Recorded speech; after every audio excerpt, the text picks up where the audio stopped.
Good morning everyone! This is Jonathan Urbuda and you're watching I Love Tansyong TV, a channel that highlights and celebrates the beauty of life. If you are new to this channel, consider subscribing. Just click the subscribe button at yung bell notification na katabi nito para pag nag-subscribe ka, manonotify ka moving forward sa mga upcoming uploads ko, especially mga video na tulad nito. If you are using some social media like Twitter, Facebook, and Instagram, follow me. It's at I Love Tansyong and let's keep in touch. And do not forget to visit my blog. It's www.ilovetansyong.com.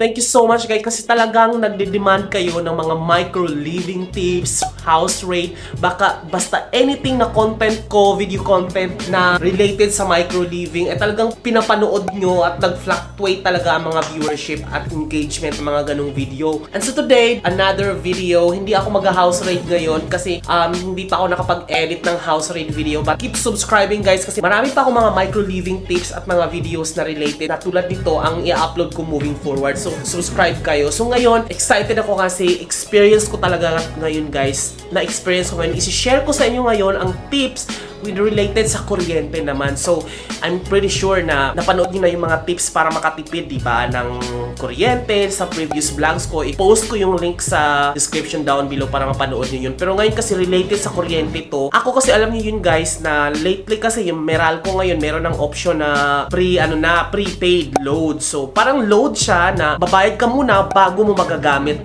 yung amount na ni-load mo. For example, kasi ang nakukonsume ko talagang kuryente talaga kasi pag nag-aircon ako, nung aircon pa lang yung gamit ko, 60 pesos per day talaga siya. 12 hours yata siyang nakabukas, lakas or mahina. Parehas lang yung price na nababawas dun sa niloload ko araw-araw, so 60 pesos. Pero, nagdagdag ako ng ilaw dito sa taas. Ayan, ilaw sa CR, so hindi lang man yan aabot ng piso or piso sa isang araw siguro. Tapos meron dito, yan lang yung ilaw ko sa taas.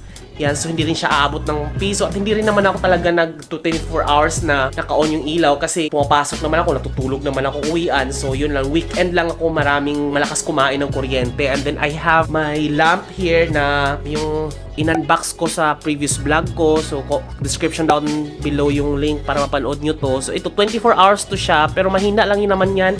Pero 24 hours yung nakabukas kasi pag hindi ko binuksan to, talaga namang matutunaw talaga siya. Tunaw na tunaw talagang nagmo-moist tapos natutunaw. So yan yung bukas. So yung TV ko naman na minsan nakakatulugan ko kaya talagang yan yung kumakain ng kuryente tsaka yung laptop at yung rice cooker ko at saka yung microwave. Ayan yung microwave ko guys and yung ito. So malakas talaga yung microwave, aircon tsaka rice cooker. Tapos ito kasi umalis ako ng Bohol guys and then kapatay lahat ng mga gamit ko dito, iniwan ko lang na bukas yung ref ko. Eto, at since preload nga siya, prepaid prepaid kuryente. So, mano-notify ako every alas 8 ng umaga kung magkano na lang ang natitira sa load ko. And then, since patay lahat ng ilaw ko, lahat ng gamit ko patay except sa ref ko, so nami-measure ko kung ilan yung konsumo niya sa araw-araw. So, yung difference nung nakarang araw at saka ngayon. So, 4 pesos lang talaga ang konsumo ng ref ko. Kapag hindi parang bukas ng bukas, yun yung konsumo 4 pesos. Since pag nandito ako, bukas sara kasi inom ng tubig or kung ano man yung kukunin mo doon. So kaya siguro nag-i-increase kasi nga malakas sa kumain ng kuryente talaga guys kapag bukas sara ka ng ref. So since 24 hours na nakasara siya kasi nga wala nga ako dito, so ang konsumo lang niya is 4 pesos. Pero pag naka-on lahat to ng 24 hours, pumapatak siya ng 110 per day ang nababawas sa kuryente load ko. So iyon. So, ang niloload ko every cut-off, kasi nga sahod ko is cut-off katapusan. Minsan, sa isang cut-off, nag-load ako ng 1.5 and then the other one is 2,000. So, parang papatak siya ng 3.5. So, sobra pa yan. Pero talagang kailangan ko kasi nga ayoko nang, siyempre, naubusan ka, petsa di peligro, tapos hindi ka pa nakapag-load ng kuryente, na brown out ka, so walang magre-rescue sa'yo. Ang init pag hindi naka-on ng aircon. So, ang ginagawa kasi nung iba na mga homeowners or unit owners dito, nagsaksak sila ng converter converter dito na timer na kapag umabot na ng 3 hours na mamatay yung aircon, tapos kinoconnect nila sa electric fan, matik mag-on yung electric fan, parang may converter. Ganon yung ginagawa nila. Parang 700 pesos lang yun pag nabibili sa parang saksakan lang siya, ganon. So 700 lang siya mabibili sa mga handyman or any parang Home Depot, mga ganon. Pero hindi na ako kasi ayaw ko rin ng electric fan kasi sa apartment ko dati talagang buong buhay ko electric fan. Hindi naman ako nakatira dati sa aircon talaga. So ngayon, ini-indulge ko muna talaga yung aircon. 60 pesos per day yung konsumo niyan. At yun din yung sabi sa akin ng property management kasi tinest na nila yan. 60 pesos yung parang 24 hours yata yan bukas or 12 hours, parang ganun. Pero basta 60 pesos daw talagang konsumo araw-araw nung aircon na yan. Itodo mo man or hinaan, basta ganun lang talaga. So parang malaki din siya, 60 pesos times 10. So parang pag 10 araw mo siya, parang 600, tama ba? O yun, parang 600 pesos din ang makakain agad. Pero ang total na nakukonsumo ko na kuryente every month is parang 3,000, ganun. 3,200, 500, ganun. Kapag sobrang gamit na gamit ko talaga kapag nagsasaing ako, ganun lang naman. Tapos, hindi pa naman kasi ako nagpakabit ng guys. Hindi pa ako nagpakabit ng yan yung outlet dyan. Hindi pa ako nagpakabit ng heater. So, magtsatsaga ako kapag sobrang lamig, talagang nagmumuni-muni pa ako guys bago mo buksan yung shower kasi sobrang lamig, bang gising, bukas yung aircon, tapos late ka na sa trabaho mo, tapos gusto mong maligo agad. Minsan nanginginig ka, kailangan nalilate ako kasi nagmumuni-muni ka muna ng 5 minutes bago talagang basain yung sarili mo. Minsan inuuna ko yung paa, parang ganun. So, hindi pa ako nagpakabit ng heater ngayon kasi nga wala pang pera kasi magkano heater? 8,000 yata. Tsaka gusto ko kasi pakabit ako ng heater dito, bukod sa heater, yung combine na talaga na merong ganito at saka yung rain shower, yung parang square sa taas na parang social naman kahit papano. Para pag hindi na ako upgrade, gusto ko yung pinakamahal na para todo na naka-attach dyan, hindi yung upgrade ng upgrade. Ayoko kasi ng ganun eh. Gusto ko yung kaya mong pag-ipunan yung pinakamahal, yun na lang, kaysa naman gastos ka ng gastos, upgrade ng upgrade, diba? So, yun din yung tip na itodo nyo na kaysa upgrade ng upgrade, eh, mapapamahal ka palalo. Pag-ipunan na lang. So, yun pinag-ipunan ko, pantagal pa ng 13-month pay, diba? So, baka yun yung unahin ko or kaya lutuan. Pinagpipilian ko pa kung ano yung must magagamit ko. Paligo ba or yung lutuan? Kasi hindi naman ako masyadong nagluluto or not unless may mga bisita gusto nila magluto, unahin ko. Hindi naman ako araw-araw may bisita pero araw-araw akong naliligo. So, pinapriority ko kung ano yung unahin ko. Ngayon, without further ado, ang layo na ng topic na ko, sinare ko na sa inyo yung mga about kuryente. So, moving forward, in addition dito sa kuryente, lately, ito kasi yung outlet,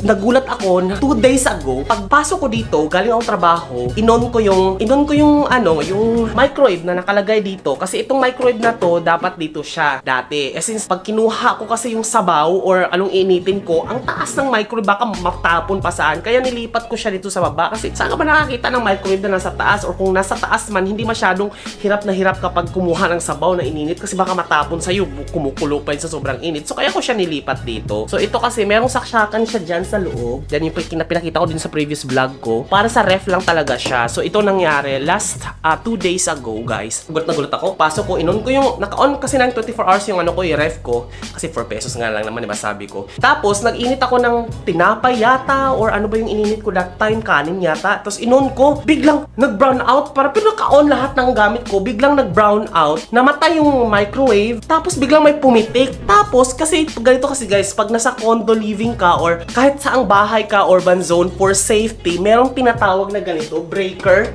electric breaker, ba tawag electric breaker? Baka breaker ang alam ko nito eh.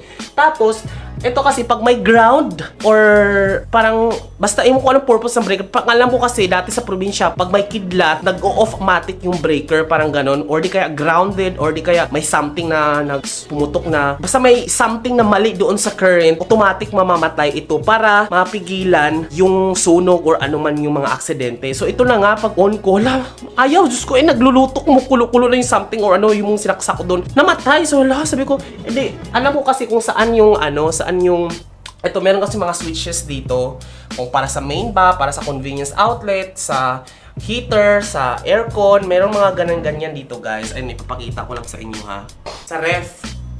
Ayan o. Tapos, angat ako ng angat, bumababa siya. Sabi ko na, tapos umaangat siya, inaangat ko. Pag inon ko naman yung yung microwave, bumababa na naman. Tapos parang, sabi ko, kaya naman, Alas 7, hindi pa naman yun bukas yung property management dito para magpatulong sana ako. So, inantay ko. Ngayon na lang ako nagpunta sa baba kasi okay na rin naman. So, tinanong ko kung bakit bumababa yung MTS. Ganito pala guys, ang tip para sa inyo, no? Sa mga breaker or di kaya mga hindi aware. Ako kasi hindi naman ako aware. So, kaya ko i-share sa inyo. Ito kasi guys, itong breaker, meron kasi siyang mga outlet dito, di ba? May mga outlet or para sa ilaw, para sa ref, mga depende kung ano yung isasaksak. May para sa TV, para sa aircon, para sa microwave, may mga ganun-ganun siya, guys. Since nilipat ko, di ba? Kasi may saksakan dito sa taas, di ba guys, para sa microwave. Since nilipat ko yung microwave sa baba, kaya doon ko na sinaksak. So, yung saksakan na dalawa, kumuha ako ng extension para dalawa na, para sa ref, at saka para dito. Ngayon ko lang nalaman na magkaiba pala ang wattage, or amperes pala ang tawag. Kasi, ang amperes, tingnan nyo guys ha, MTS, ito yung para sa ref. Since dito ko sinaksak, makikita mo, C6, ibig sabihin yung ampere niya ay 6 lang, di ba? Ayan guys, pag nakita nyo guys, yan yung C6 yung MTS, C6, ibig sabihin, 6 yung amperes niya. And then the rest matataas na. Tapos, eto, tingnan mo. Ito yung para sa, ang matataas niya, no, tingnan mo. So, ayan, magkaiba, C6 kasi siya. Ito naman yung black, ito yung para pag nag-brown out, ito yung iangat mo. Mababa lang yung ampere niya kasi kung brown out nga, di ba? Tapos ito para lang sa ref, mas mababa kasi mas mababa daw yung amperes nung ref. Since nilipat ko, hindi na kaya nung outlet. Kaya sa sobrang lakas niyang kumaano kuryente, hindi na kaya biglang bumababa. Kaya angat ako ng angat. Bakit parang hindi bumababa? Kaya na bad trip ko, sabi akala ko sira or something similar. Nung bumaba ako, in-explain. So, sinare ko lang sa inyo guys na each outlet meron talagang gamit. Lalo na kapag yung condo mo naka-pre na, talagang, alam mo yun, yung lilipat ka na lang tapos lahat provided na. Anong tawag doon? Yung anong tawag doon? Yung parang nandyan na, naka-attach na lahat. Pre-selling.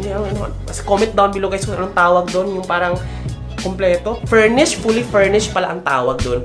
Kaya pag fully furnished na guys, tingnan nyo yung mga outlet kasi nga, depende sa gamit ng appliances yun. Tulad ng ginawa ko, mali pala yun.